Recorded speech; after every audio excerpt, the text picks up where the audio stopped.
Here are a couple more examples of those metric conversions, just to give you a heads up on it. Let's say you measure 400 centimeters, and you need to know how many, put a question mark there, meters you have.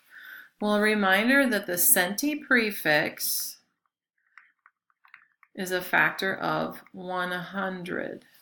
Because centi is a smaller unit than meters, we have to take this number, the 400, and divide it by 100 to get the number of meters. So 400 divided by 100 is 4. So our answer up here is going to be this equals 4 meters. Notice that if we're going from a small unit to a big unit, the number goes from large to small. So this one would be 4 meters. Let's try another one. Let's say that you have, 5.0 meters, and we need to convert that to millimeters. Reminder that the milli prefix has a factor of 1,000. But now the question is always, which way do we go with this? Well, again, this meter is larger than the millimeter. So this is large unit. This is a small unit. That means we need to end up with a bigger number here than we had over here. So this has to be small. So that would be a clue that we're going to take the 5 and multiply it by 1,000 so that we get 5,000 millimeters.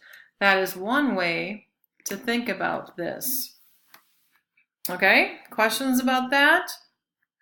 Let's try one more. I'm going to erase this top one. It'll magically disappear. Let's get rid of this. And we'll get rid of our centi. Get rid of the 4. All right, let's do a kilo conversion. Let's say you measured and you have, better get the pen going here. There's the pen. 450 meters, and you need to make that into kilometers or kilometers, depending on how you're saying it.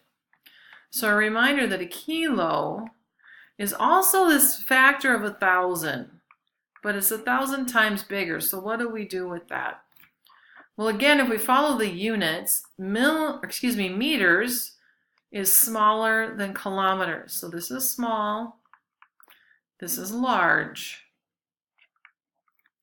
That means that the numbers have to do the reverse. This has to be a larger number than the one that's here, which would have to be a small number. So that means we're going to take the 450, there I go, using the eraser again. Let's try the pen. The 450 meters, and in order to go from a large number to a small number, we have to divide by 1,000. So we end up with 0.450 kilometers. Okay, so continue working on that worksheet with the directions that I give you in Schoology, and we'll do a little check-in on this on Friday.